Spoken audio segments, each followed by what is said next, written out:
Yo, guys, what's up? Welcome back to another episode of Beat the Odds. How y'all feeling today? I'm feeling good, feeling good. How y'all feeling? I'm feeling good, Can't man. complain. It's been a busy Monday, man. Mondays is always chaotic for me. I was telling Brylan that Yeah, before we started recording. So I dread Mondays. I look forward to Tuesdays though, so I'm looking forward to tomorrow. yeah. It's a lot less chaotic. Do y'all have a routine like before Monday, like on Sunday in preparation for the week? Do y'all have any like routine, or do you just like just like dread it? Just like no routine. You just kind of it's all in the back of your mind all Sunday. Brylan got a routine. Brylan, you was telling me you do some prep on Sunday.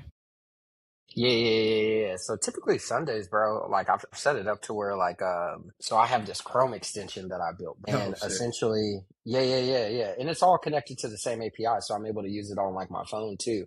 But it's how I can basically capture like all my brain dumps. So like all my tasks, all my thoughts, anything that I'm reading. Basically, it helps me stay on top of like my finances. So like I track my spending or whatever. And so that way when Sunday comes around, um, basically I've created a few like Claude skills where one I'll do like a spending review, just to kind of like plan like ahead for the current week. And then the other thing too is like it'll take my backlog of like tasks that are still kind of like open, and then it'll help me like prioritize it or like lock down like due dates if I haven't like, added one, things of that nature.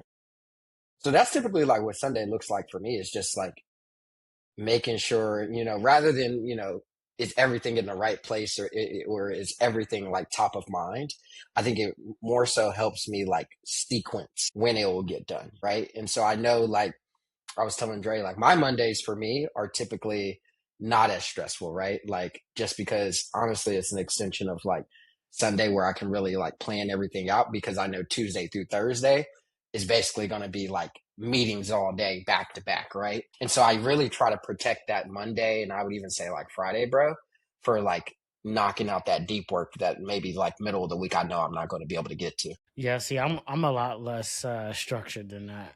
Uh, I don't know what it is. I think the thing that stresses me out is, well, I don't want to say stresses me out because I'm not really stressed out from it. But I think the thing that is taxing is just context switching. Having to like switch a bunch of context. Like one minute I'm like, I might be going over finance stuff, and next minute I'm talking about some nuanced project, and this shit is going all wrong, and they need direction on how to like get out of this situation. Then the next minute I'm talking about some sales thing. You know what I'm saying? The next minute I might be looking at another deal. So it's like my Yeah. brain having to like, I feel like code start in all these different compartments. I feel like maybe I need to structure my days to be a little bit more focused. I heard Elon does that. I don't mean Elon operates at a different level, but having dedicated days where like I'm only gonna focus on these specific things these days. Curious because, y'all are top of the 1% of the 1% when it comes to AI usage. And so this was an epiphany I recently had. But, like when you're using the thinking models, or even some of these, like Cowork or like Perplexity, for example, it will show you, it will first create like a to-do list, and then it will work through each like task, one by one. Have y'all ever clicked into like the thinking, like to see what it's doing? Like, have y'all I done that have, recently? but I don't do it as much anymore. I have Yeah, in the same. past. Yeah. I Yeah, I don't think do it. I don't do it much. so. It's less about what it's. I think the contents of it, but I think the epiphany for me was I recently, going back to your, what you were saying about context switching. There's a specific task, yeah, that like I know I have to do monthly. It's more of like a planning type of thing, but it requires me to basically understand growth, marketing, sales, all these different components, right? And so when I gave it to the model and even gave it access to like, the websites with credentials and all of that, it was very fascinating just to take a step back and see like this model is making all these micro decisions to complete this individual task, where like the task by itself, I'm pretty sure to any human be like, oh, that's easy. But I think going back to what I was saying is like when you double click into its thinking and you see all the like small micro decisions that it had to make just to be able to like click on a button. I don't think that was like my first time where I was like, wow, those are actually decisions that us as humans we're making subconsciously. Oh right? yeah, And fast. Yeah, fast. Yeah. yeah. And it wasn't until I just kind of took a step back because, like, I feel like, you know, yeah, everybody's been talking about this whole idea of like AI taking jobs, but nobody has been talking about like AI adding more work to your plate. You know what I mean? Like, and I feel like that's kind of been my reality is just like just taking on more work to your plate. But Do you it's like when spend you your do do you spend your whole day like talking to AI? Do you, like if you? I mean, I know you do a lot of in person or yeah, in yeah, person yeah, human connection. Outside of that, like in terms of like your digital work, would you say yeah, most bro. of your time is spent like in a chat interface? Hell yeah. If I'm gonna be honest with you, Okay, if I'm yeah, gonna be honest with you, so yeah, it wasn't until I literally like just had that epiphany of like, damn, there's all these micro decisions that this AI is making. Theoretically, that used to be me until I gave it that task. And it made sense why I would feel like mentally fatigued or, just like the whole hmm cognitive overload.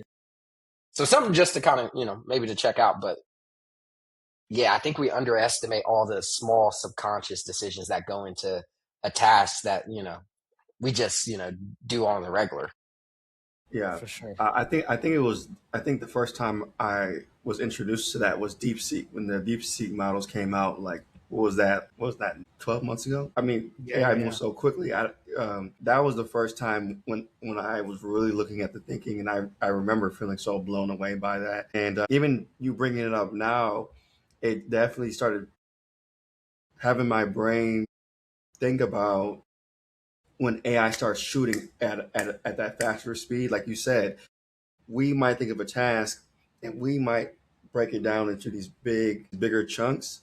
But below that, there's a million smaller micro decisions that are required to do that larger task. And yeah, that's an interesting thought. So once AI gets faster, it's going to be a bit weird.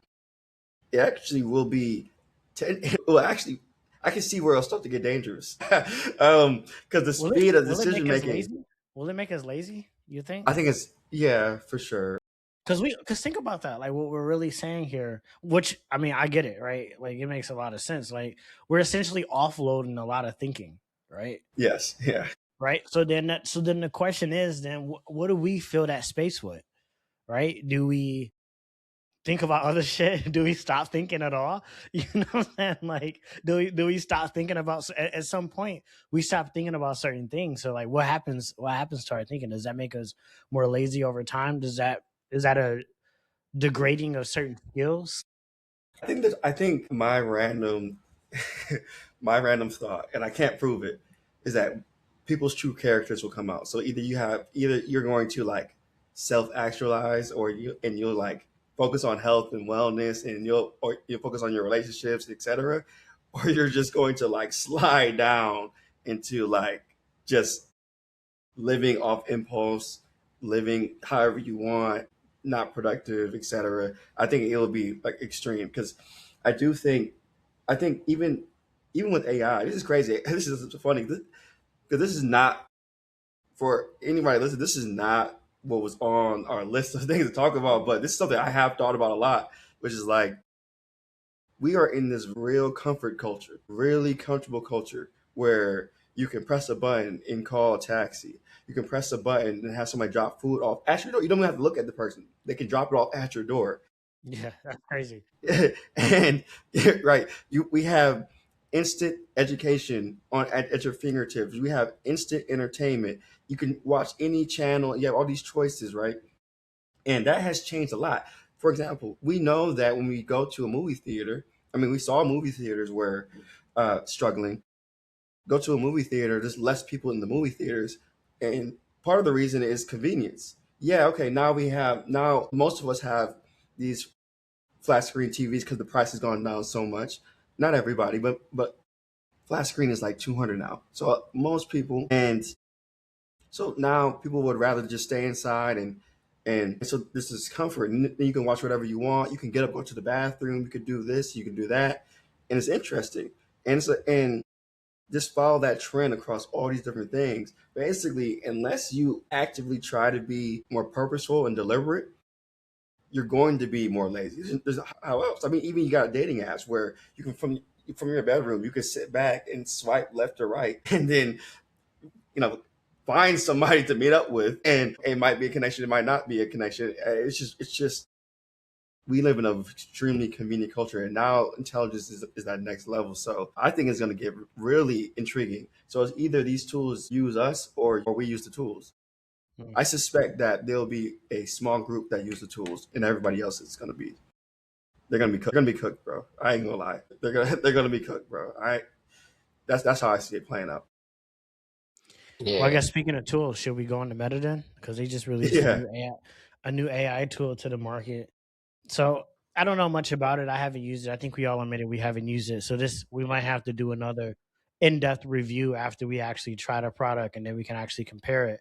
But nevertheless, their super intelligent lab, which is ran by Alex. I don't know his last name. Is it Wang? I don't want to Yeah, Wayne. mispronounce. Okay, yeah, Alex Wang, the founder of Scale AI. This is their first consumer product release called, I think it's called Muse Spark, if I'm not mistaken. Hmm. And it's basically like, just to easily compare it, like Chat GPT, like Claude. It's a chat bot that can do a bunch of tasks. I think it obviously connects to your social network, so I'm pretty sure there's like some social component to it. But the real thing here is like, I think when they released this product, it seemed like the market, and I say market as in Wall Street analysts, investors, are taken to it pretty well because their stock moved like 5 or 6%, which obviously adds billions of dollars to the bottom line to a product that they aren't even monetizing right now. There's no API available, I don't believe. I think it's just a pure consumer app at this point. Yeah. Yeah. Now you're spot on. I think a few other things to kind of like really point out here is this is a significant shift from Meta's previous position within the AI market.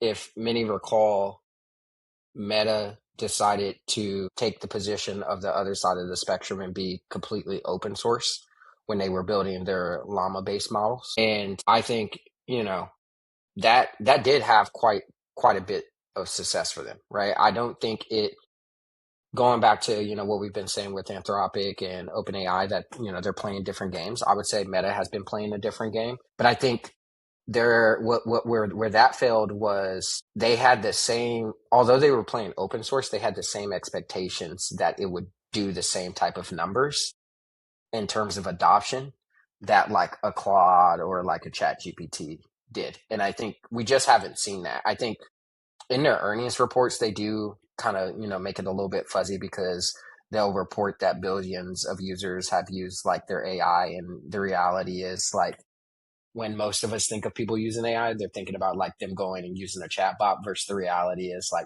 they're either using the AI in like their ad products, or like maybe they used it in Instagram for like the search feature or something of that nature. And so I think that's just like very interesting to see kind of like that pivot, because the reality is like the whole team that was behind Llama basically got replaced. Right. And now you're seeing this new model come out. It's going to be closed source. They are planning to also roll out an API, which is going to be interesting, especially given they've been building out their whole compute layer and all these data centers. I think honestly this is really positioning Meta to be in a strong position by the end of the year. Like if you really think about it, right? Like if this model really is, it doesn't have to be, that's the thing about the frontier, it just has to be near. It doesn't have to be like surpass it, right? For it to really have like an impact, in my opinion. And I think the other thing too is like Meta kind of got ahead of this whole open claw kind of like, personal agent, with their acquisition with like Manus. And then also they got what these other companies don't have, which is cash flow, bro. Like they're just printing cash, right? We can kind of get into that as well. But I think Meta is going to surprise quite a few, people, especially the market, probably like towards the end of the year. But what are your thoughts, Rodney? I think that what they're doing with image recognition is interesting. I took a look at their homepage, and they really have these videos of like cars and butterflies and these different scenarios, and you can see the vision where they're going, where you'll be able to identify objects and things and people through what you see. And I think this gives people a preview into the future of where we have these glasses that we're wearing, and they're not just the glasses with the camera, although those have been a big hit for Meta, which have come with their own concerns as well, privacy concerns. People are doing weird things with them. People are doing a lot of cool things with them, but of course, there's always people doing weird stuff with them, bringing them into private spaces, recording strange videos. Nonetheless, this world where we're going to have these glasses, and for anyone who has not tried it yet, try the Vision Pros.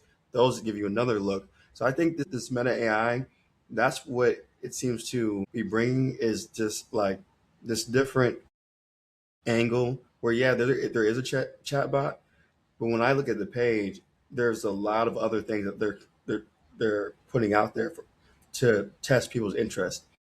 But you did mention a very important thing, which is how they're printing cash. And today, April 13th, they're projected to surpass Google in ad revenue for the first time in history.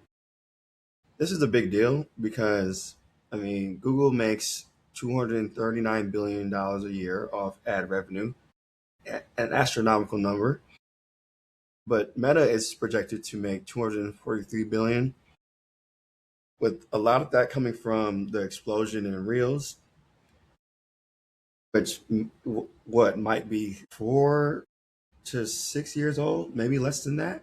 Reels is a relatively new product, and of course WhatsApp. So Meta is still, despite like these privacy concerns, despite the fact that maybe they're not number one in AI, although their app did hit number one when it came out, they are still making tons of money. So they do have an opportunity to, I mean, take that cash and I guess maybe pour it back into the ad business. I have a feeling that they don't need to. There's probably a huge margin on that. So those are my thoughts. Do y'all think the world needs another consumer AI chatbot? I get that they're doing something different with the image capabilities, but just from a perception standpoint, how consumers may view it, maybe they will view it differently, or maybe they won't. I don't think they need another chat interface. No, like I like the image stuff because I think it's gonna become useful in the future as the Meta Ray-Ban product continues to iterate. I don't think it's really that useful or that interesting for whatever they just released on the App Store. I don't think that anybody needs or cares about another chat product. There's more than enough. I'm sure that they can slip it into the mix, but I think when I think about the image stuff, I'm immediately saying, oh, this technology is going to be relevant when the Meta displays, the ones that have the visual inside the glasses, when those improve, then I can see that being useful technology. But the chatbot, nah. Yeah, yeah, yeah. Yeah. That makes sense. Yeah. I think I don't feel like there probably is even mental space for another chatbot amongst consumers, Yeah, right? Like they may download your app for the day, but like by tomorrow they're already back on Chat or Claude. Like, and so yeah, I do think what is interesting is your point around images, because I think it really directly ties back to one, their core audience of, one, advertisers, but two, these creators and kind of like influencers, in terms of the creator economy that they've created. And so I was just pulling up because I own, the Meta Ray Bans, but I haven't really looked much into like the privacy policy. But what was interesting there is, yeah, I didn't know this, but like, yeah, any image you capture technically isn't used for training data. But the moment you turn on Meta's AI to either analyze an existing image or the world around you, that footage and those images are then stored to be used for training data. And so I think that's very interesting because I mean that's once again they're building a freaking crazy ass data set of just yeah, images to continue to make that better. yeah, But I think the other thing too is like if you think about like IG, right? So I thought this was interesting where IG has 2 billion monthly active users. Of those because they have personal accounts and business accounts. When it comes to personal accounts, about 60% are private, so 40% are public. Anything that is public is used automatically for training unless you opt out. And then what they're saying is 95% of business and creator accounts are public. And so basically all that content is then being used for training. And so if you think about this in terms of like, okay, I'm training a model, I can train it on the whole internet or whatever. Meta, I think very similar to what you saw for Claude, where Claude leaned very heavily into code. I think Rodney calls out a very interesting point that Meta's strategic advantage or their difference in model is probably going to be leaning towards image. And the fact that they automatically are getting high quality images. Because if you think about the quality of an image that like a business is putting out or one of these influencers is putting out, like it's totally different than what you'd probably see on like a Friendster account. You know what I mean? And so, yeah, I mean, that's a really good call out, Rodney. And honestly, it might have just made me a little bit more bullish on them. Yeah, I do think Zuck is ultimately gonna stay in the game, and I think he's gonna do well. And I have been kind of. It's been sad to see a lot of the privacy concerns, and then also some of the things with the brand. But we'll see what happens. It doesn't seem that people's. It doesn't even seem the average consumer trusts Meta, which is, I think, an interesting thing that's going on. Mm-hmm. But there's something else that has happened in the heat of all of this AI stuff. And on April 10th, somebody rolled past Sam Altman's house, the CEO of OpenAI, creator of ChatGPT, and threw a Molotov cocktail at the gate, and it caught on fire. There was no injuries, no one got hurt. But the suspect was from Texas. He was 20 years old. His name is Daniel, and he had a list of other tech execs that he wanted to target. But then also, he just opposed AI completely. And it doesn't stop there. 2 days later, there was somebody else that rolled past Sam's house and fired off gunshots. And Sam took to X to post this article that he wrote on his blog, in which he shared a photo of his family, which included his husband and his son, who's a toddler. His son might be less than 2 years old, and there was a lot in there, but ultimately it seems that his goal was to communicate that it's always been his ambition to work on AI and to make a difference. At the same time, there's a lot that gets more complicated as time goes on that you can't, I guess, predict. And he's caught in the middle of all these very complex decisions. And at the end, he had this call to action to hopefully tone down some of the narrative in AI. And without naming any names, or, of course, or anything like that, but I think he's seeing escalation. And I think this says something about how people feel. I think this also says something about potentially people who are in tech and what they need to think about. I mean, we just had Luigi, who's still in federal. I believe he's in federal prison right now, who killed a health executive point blank, and in that case, it was his health. I believe it was connected to his back pain. But this sentiment around people who are wealthy, this sentiment around people who build technology, it could be turning into something significant. I mean, what do you guys think? I think Sam needs to move. Like he needs to move. He needs to move to an area where his house can't be is not accessible from the street. I saw a photo of his house on the news or a video of his house on the news. Nice house, by the way. But I'm like, bro, it's too accessible. Like you're too public. You know, like they have to just accept that. Unfortunately, because of some of the things you mentioned, the wealth gap, because of how I'm gonna call it the elite class is looked at. I mean, they have to have. I mean, that's the cost to be in there. So I don't want to hear the tone down the rhetoric where they're coming out with articles posting they just raised 100 and something billion. I mean, and then people are getting their jobs cut. You got TSA workers who were laid off in the midst of that and not receiving a pay cut at all. And you out here announcing $100+ billion round of funding, like Right. bro. But then you saying tone down the rhetoric, like bro, no, like you're Yeah. amplifying what you're amplifying everything that this class of people stand for, that people, everyday people, fucking hate.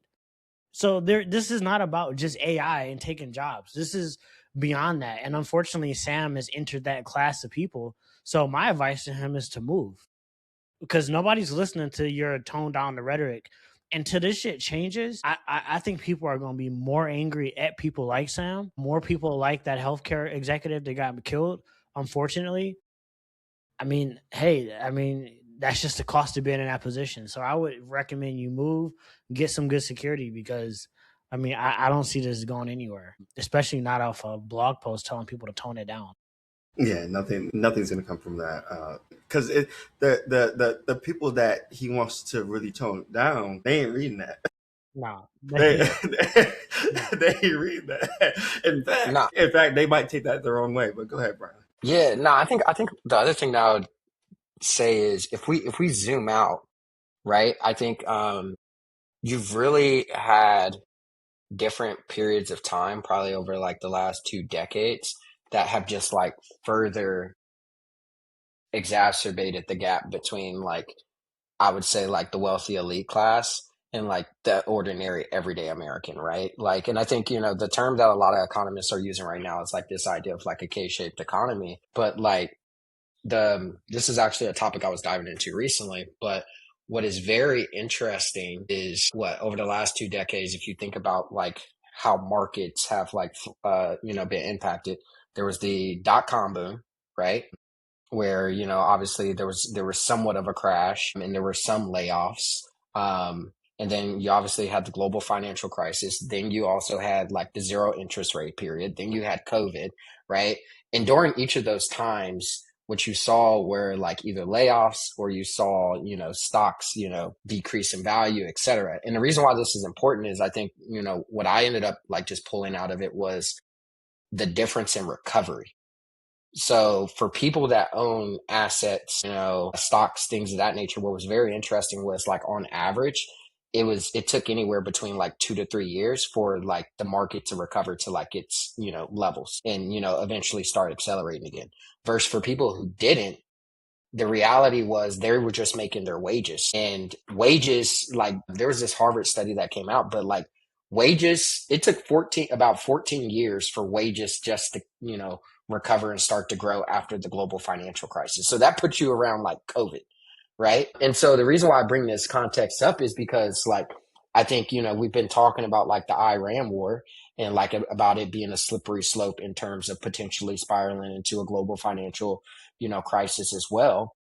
I think this gap is just going to continue to grow because that's just kind of the forces we're seeing at play. But I think when it comes to AI is just going to accelerate that, right? One, just because, I think you now have companies that have a profitable narrative. Not, I wouldn't even say profitable narrative. It's more so a narrative that public markets will eat up is, like, hey, we're doing these layoffs because, AI. But then two, yeah, just thinking about like if AI really is going to be replacing jobs or tasks or whatever, and making, unemployment potentially something people have to deal with even longer.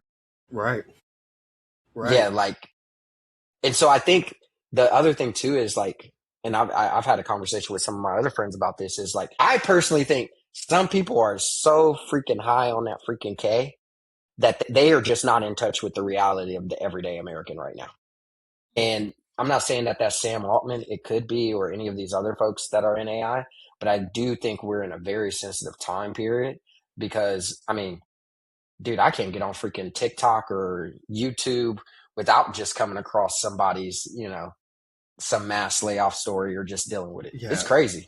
So actually, that's there is this trend that I've seen come up, and lately I've been binging a lot. I actually I don't go on TikTok because I just think it's crack, and so I can't do that. I just can't go on there. Hold on, not cocaine? It's crack? No, it's crack. Cocaine, cocaine, cocaine. Let's see what will be the equivalent of cocaine. If it comes to me with the digital cocaine, but it's definitely crack. It might be worse than crack. Um, Yeah, and the reason why I would say it's worse than crack is crack. You could see somebody's a crackhead. You could be like, look, this you could see. you could see but I've been seeing a lot of these YouTube videos where they do these reaction series, and the reaction series are not anything new on YouTube, but they've, at least for me, they've been increasing. Where they're taking what people are saying on TikTok and people are saying crazy like. I'll just keep it on. I'll just keep it on the AI and the job loss, etc.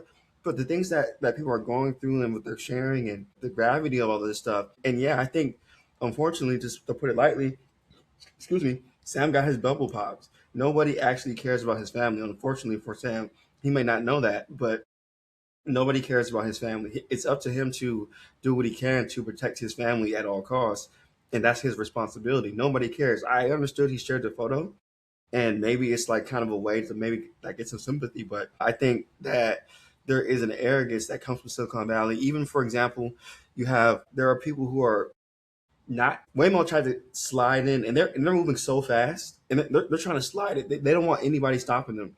But there's a large group or sentiment of people saying, "Hey, look, if these Waymos come out here, 2 million workers will be out of a job." Some drivers are right now already have to work 12 hours a day, seven days a week. That's just one category where AI, and I don't know if everybody always associates Waymo with AI, but that is a manifestation of AI. So I see, despite what Sam is saying, unfortunately, I see an increase in the stakes. I see, in general, an increase. I see almost what I would almost call the end game of capitalism emerging as we see. Like I'm seeing things unfold to a level where, like I mentioned earlier, you can press the button and get any food. You can get sushi delivered to you with a press of a button. Like, we didn't grow up with that. There are kids that's all they know. You can, at the press of a button, call somebody clearly across the country. Like, this is not all these things are. It's the world's going to change at a very rapid pace, and I think we've gone to a place where the acceleration is harder to adapt to, because I'm feeling the need to adapt at a level that I never had to in the past. And I'm just embracing it. But I see that this is, for some people, or maybe even a lot more people, it is a more scary time. The speed is coming, the speed is unprecedented. I do think Silicon Valley is having a little bit of a wake up call there, because I do think that they typically, at least when I lived there, me and Dre lived there. I think Brylan, you were there for a while. There's a different train of thought, and it definitely feels like you're living in a, not like, it didn't feel like I was living in America. I feel like I was living in That's a America, great but way to describe it. it's like I was living in America, but not really, because it's like, I don't know. It was just strange. It was very strange to me, and not strange like L.A. L.A. is strange in a more obvious American way, but Silicon Valley had a different vibe to it. That's all I can really put to it. Yeah, no, totally agree with that. I haven't been back in years. I can't even imagine what it's like now. Yeah, I went back like for a company trip about five. It's strange. It's still strange. I guess Yeah, it's eerie, low key. yeah, Yeah, it's always kind of been that way. Eerie is a good way to describe it. That's yeah. a very good way to describe San Francisco, for sure, for sure. Sam Man, loves it though. man, He wrote an Sam article better once saying use he loved the fall. Sam better flex that money. If I'm Sam, bro, I'm living on 100 acres. You're not even gonna be able to see my house. Bro, he should take a playbook from Mark Zuckerberg, bro. Buy the whole block, bro. Seriously, like for real, because people, I, bro, they might be living in a bubble, but they better understand one thing: niggas are angry. People are angry, and they better go back and read history. People are willing to go to war over their assets and over their ability to produce. They will go to war. They will fight to death for that. That is deep embedded in the American doctrine of our way of life. If you take away our ability to produce, we're angry. And I think right now there is a class of people Yeah. that are very angry and are very upset. And so I don't know what Well, the elite class is going to can I do. ask you a question though? What does the 20-year-old have to be mad about? So, real quick, I like the 20-year-old. that seems to me he might have been on TikTok a little too much. He's 20 years old. He's 20. Like he's 20. Like I get the 30 in your 30s, maybe even 40s, 50s. I get that. After 30, I can understand. But at 20 years old, I mean, maybe he has family members that are affected. But at 20 years old, that kind of comes off like he's been on social media too much, or he's been listening to the news too much. Like, what Probably both. possesses a? Yeah, Probably a little bit of too much of TikTok, but also too probably. I mean, I'm sure we all grew up in a house. If there were yeah, money yeah, issues, was It's no attention. joke.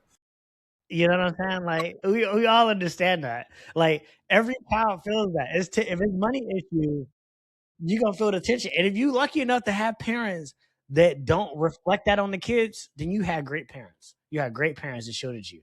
But for most people, when there were money issues, You financial feel that. issues, You feel that. you You feel feel that. that. You know what I'm saying? So You when feel we that. look at people It's scary. like Brylan kind of walked through the timeline. If you went through the .com boom and your income was a little bit shady, and then you go into 2008 and you're a little bit shady, and then you go through the like, bro, it's been like recovery time. Like, you've been trying hard, for decades trying to recover. You know what I'm Bro, saying? you've So been you working your probably ass off. you're working your ass off. You know what I'm saying? So that house he grew up in is tight. It was tight. It was And tight. then hold on, this is on top of the world getting expensive, bro. Yeah, Okay, yeah. That's a whole different thing. I'm just saying, if a 20-year-old is that mad, we have some serious problems. 100. We have some What was his serious. situation?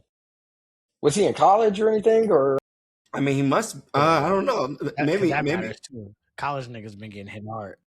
yeah, them Yeah, niggas ain't getting no yeah. jobs. They gonna be the I first to know, but he's revolt. only 20 though. He didn't even give it a chance. You got to give it a second. You like, Yeah, he He gotta gave intern season a chance. he gotta at least apply to 2,000 jobs, at least 2,000 first, which is crazy, right? And they hear that and they think I'm joking. I'm not joking. no, no, it's crazy. 2,000 is the bare minimum. That's the Took minimum. me it took me, yeah, because it literally took me 1,000 jobs, 1,000 applications, 1,000 applications. Sometimes I like, should I go out there and tell people like how to get a job? Like That's sometimes a I think like, thousand. That's 1,000 apps for somebody with almost over 10 years of experience. yes, So if oh you a yes, new yes, grad, you at least got to double that. You ain't even got a chance if you ain't hitting yeah. double. Yeah. I mean, you basically need a perfect application, and even at that, like it's numbers, and also too. I mean, you have to be like really good when there's no room for error when you show up to the interview. So it's like it's it's like you have to be, you have to be flawless. But That's tough. I will say, it definitely. I mean, I did rise to it, and it made me better. But I can tell you, I can see why I can see why people don't make it. And additionally, I just remember when we were getting older, I thought applying to like 20 jobs or like 50 jobs was a lot. Like when I was Yeah, coming up, like yeah. having like 5 interviews, like even like at one of the hardest times getting a job in when we first moved to San Francisco or Mm-hmm. Berkeley, I still that that was nowhere near as many jobs as you need to do now. That was Mhm. hard, but it wasn't Mm-hmm. like I got a job in less than 10 interviews. Like it probably took 5 interviews to get a job in Berkeley and maybe like 100 applications over time. But now I kind of think people need to apply to 10 jobs a day. Like in my opinion, if you're not applying to 10 jobs a day, you're not gonna. You behind. You behind for sure. No, for sure. Especially if you're a new grad, it just only Absolutely not. exacerbating. A lot of companies are not hiring entry level workers. They're just not.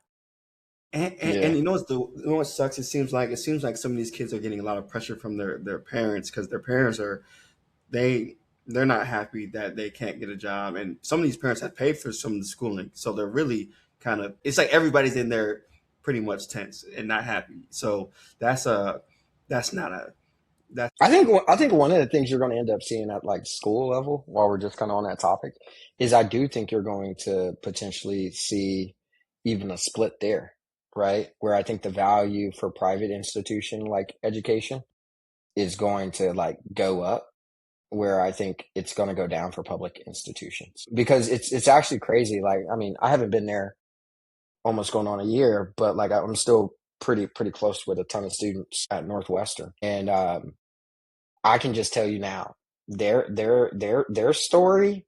in terms of the job market is way different than I feel like the dominant narrative.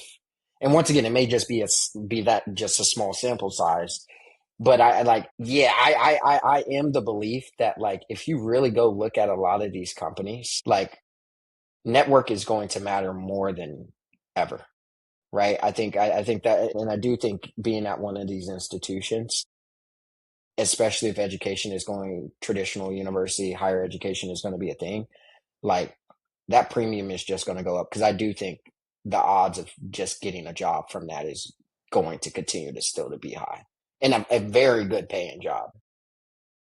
So I guess the takeaway here is you got to go to an elite university and be in You a got to. elite network. If not, to have a chance. just Yeah, go ahead and that. go to trade school or something, bro. Or like, Yeah, it's. I can tell people right now, just lock in. If you're listening right now, just lock in. This is not going to be a time like being comfortable is the absolute worst thing you could do right now. Everything right now is about being efficient, utilizing automation, getting out there, network, and even if you go to trade school, my brother does HVAC and he's making money, but he's growing in that field, and that field is getting bigger. And there's other fields too that are there's all these different options. But even if you have a job, I think it was optional to have like one income, but like I think you need multiple incomes, and I think you and basically I think the pressure, the competitive pressure is going up, and just either you're gonna adapt or you're not. Either you're gonna adapt or you're not. That's how I see it. I really, and I don't want a chance whether or not they'll bail people out. Like so, I feel like the option is to adapt. facts. You know, they might bail us out or they don't. So I'm just gonna assume that they're not gonna bail nobody out. Right now, I'm just focusing personally on the adaptation part. But yeah, this whole thing about I gotta jump, but I'm gonna all catch right, up with y'all fellas. All right, bro. all right, man. All right, bro. So this thing about I guess we're at nearly an hour, but do you want to cover one more topic, or do you want to just Yeah, we finish can it off cover on one this? more. We can cover one Okay, more. That'll okay, probably take us to 60 minutes. okay. So, let's talk about mythos, the anthropic model. I always wait till Brylan leaves, but I'm not gonna. I'm not gonna go. I'm not gonna. I'll try not to get too much on anthropic, but basically on April 13th, one of the co-founders from Anthropic, Jack, started talking with the Trump administration on the new model Mythos. We talked about Mythos on the last podcast, and it's this one of the new models from Anthropic where they're talking about how dangerous it is, but also how capable it is. And there's been a lot of like stuff around that model. But the reason why I'm bringing this up is because maybe a month ago, or maybe not even a month ago, they fell out with the government and Trump and the Trump administration. And Trump came out and basically banned them from all military operations and from being used as a government contractor. And that was a big blow to Anthropic. And they turned around and kind of used that as like kind of like they stood for it's like something good. But one of the reasons why they are talking to the government now is because essentially they're trying to convince the government, the Treasury Secretary Scott Bessent, that essentially you're going to need this model. This model can detect a lot of vulnerabilities. You guys might have security flaws, etc. Like maybe we should put some of these things to the aside. So I don't know what you think, but I think that is it's not surprising. It's not surprising at all. Yeah, I'm not surprised either. I mean, I think they just have a great model, right? They have one of the best products in that space, right? And so I mean, it's like from a government standpoint, they need to be using the best anyway, right? So I mean, I think it just goes to show that they might actually have something. At least it appears that way. We don't really know because it's not publicly available quite yet. I know we were passing around a clip earlier around from the All In pod with Shamoff. He Oh was yeah. giving his opinion about it, and he was saying he don't believe they really got nothing crazy. He think it's just he classified it as just theater. That's basically what it is. It's just noise. It's just noise in the arena, and they don't really have nothing. Which I don't know. I Yeah. push back against that. I think because Yeah. I mean they have one of the best coding models, right? And so it Mhm. wouldn't be surprising to me that if you have one of the best coding models, you would have one of the best models for spotting vulnerabilities in software. I mean, you got one. Now, if they didn't have that, then I'd be like, okay, well, how'd they get that? you probably push back against that. But given that they do have one of the best coding models, it's widely accepted that a lot of developers love using Claude models for coding. It's just not surprising to me that they would have a model that would be good at that. Now, is it as dangerous and all of that? Then that's maybe that's more of what Shimoff is leaning into. I don't know if he was necessarily giving a critique of the product as much as the narrative behind the product, meaning that they're saying that it's very dangerous and doesn't need to get released. But I mean, we had this conversation. I can see the standpoint of, we kind of talked about this earlier. Every model is getting better every 6 months or whatever the cadence is. Maybe that time Yeah. is being compressed, but we know that there is a advancement that's happening. I think maybe there is a fair case for, as you continue to give more capabilities to these models, the risk factor in certain areas increases. And so therefore they do become essentially more dangerous in some regard. Now, if danger is the right word to use, maybe that's you're playing semantics at that point. But I do think there's something too, as these things become more capable, like a model that can scan a code base, whatever the capabilities are to identify these vulnerabilities. I mean, is that dangerous? Maybe, right? Maybe, maybe if it's paired with something else, it could be. I think some of these models been able to automate certain tasks. Is that dangerous? Again, maybe who it depends on who's behind it. You know what I'm saying? But I do think there's something to capability and risk factor, right? And it seems like Anthropic is kind of walking a thin line between that, versus OpenAI seems to be taking a different approach to it. And maybe they have certain capabilities that they haven't announced yet or haven't released, so we don't know. Maybe they're taking the same approach. But that's kind of what I'm thinking Shimoff is kind of alluding to.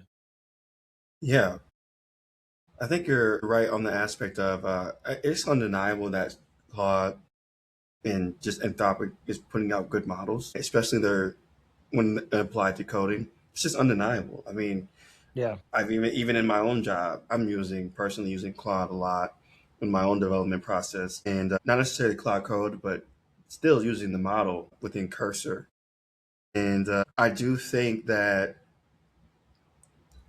Anthropic is creating these very capable models. I think what it is that we're in a position, everybody's in a position to take them seriously, because it's kind of like one of those things where it might be dangerous. So you kind of have to take what they're saying seriously, even if you don't believe them. So like, and they said something similar on the All In podcast, but the thing that I noticed was that they have come out and said things before. They've come out and said that this model is very dangerous. And so, yes, it is this like boy who cried wolf scenario where you cried wolf multiple times before. We've seen this before. And now you're saying it. And we're like, like last time you said this, nothing happened. Like nothing happened. Like if if it was as dangerous as they were saying it was before, then what's going on? What happened? And I think that's I guess over time their credibility goes down. And here's the thing: it would not be good though to be shocked by a really dangerous model, like just like in The Boy Who Cried Wolf. I mean, yeah, he cried wolf multiple times, and then one day the wolf actually was there, and nobody believed it. And so Mm-hmm. that is something important that they should consider. And maybe it's true that they genuinely thought it was dangerous each time. Like it might not even be a trick. See, one thing I will say is that I did attribute a little bit of intent, which may not exist. Maybe they really do believe in each time they really do believe how dangerous the model is. Maybe they do believe that. And in that case, it's not really necessarily a lie. So I'm not sure. I'm not sure what to think about that. To think about this stuff. Yeah. If these vulnerabilities are serious, essentially, that could cause a lot of. I guess what it is, it's so vague. Like when you say vulnerabilities, and they say these vulnerabilities, like what exactly do they mean? And then they're giving them to these big companies, which a lot of important things that we all rely on can be used by these, or sorry, a lot of these big companies like Apple, Microsoft, etc., that they're giving the model to. Yeah, a lot of the infrastructure relies on these things, So I guess giving the model to them can help increase security and stuff like that. But at the same time, I guess maybe that's why they're also going to the government and trying to say, "Hey, look, take a look." Because one thing I am worried about in this like acceleration that we're all going through, and make no mistake, that's what we're all going through. We're going through an extremely accelerated period where there are impending changes. Actually, not even impending; they're happening live.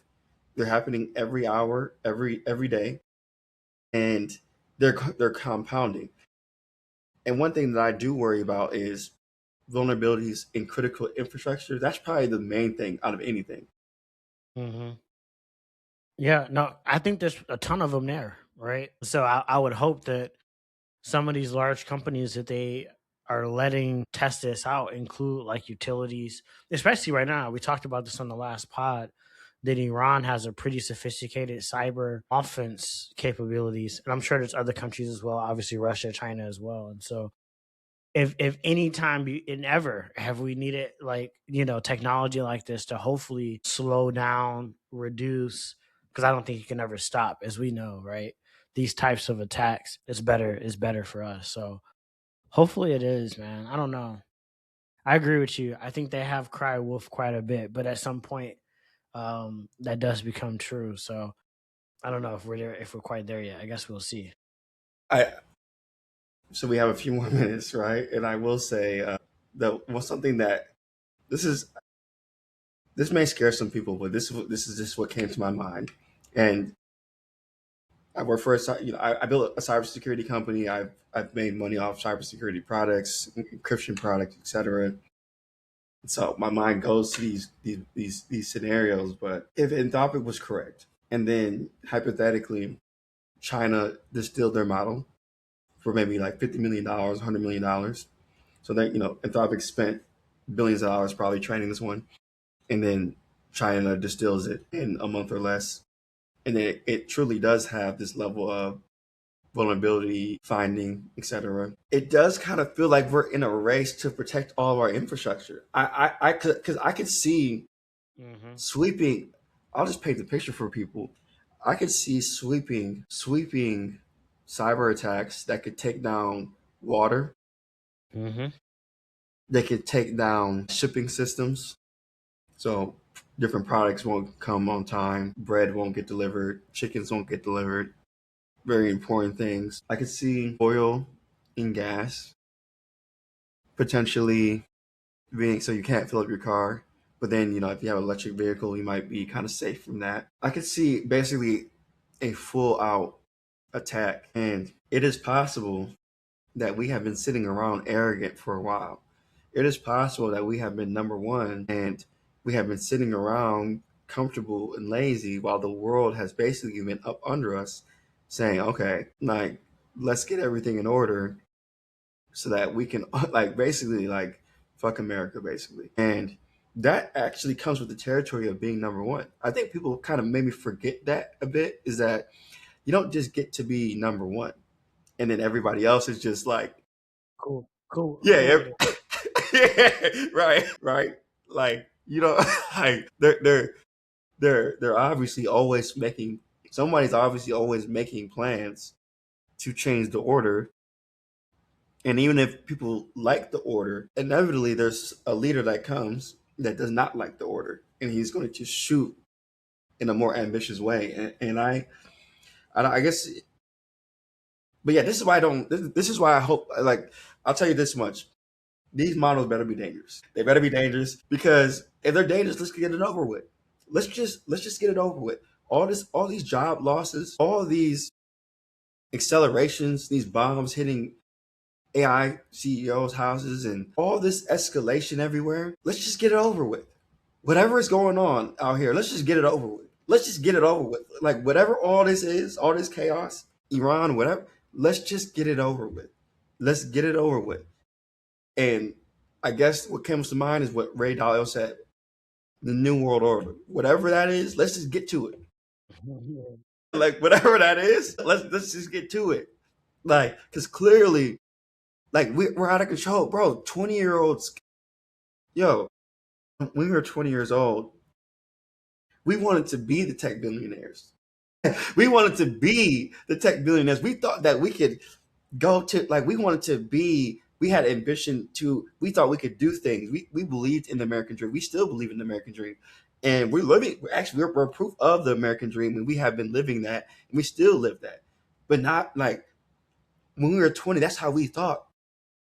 Like, we had our own startup. Like, Yeah. and then you have a 20-year-old who's like blaming Sam for how, like, because clearly his life is not going well. He has some type of mental issue or some type of social issues, or he has a financial issue. He has something going, like, clearly, and he thinks that Sam's the source of the problem. And actually, that's something that I'm seeing, is that because times are so hard, people are looking for a scapegoat.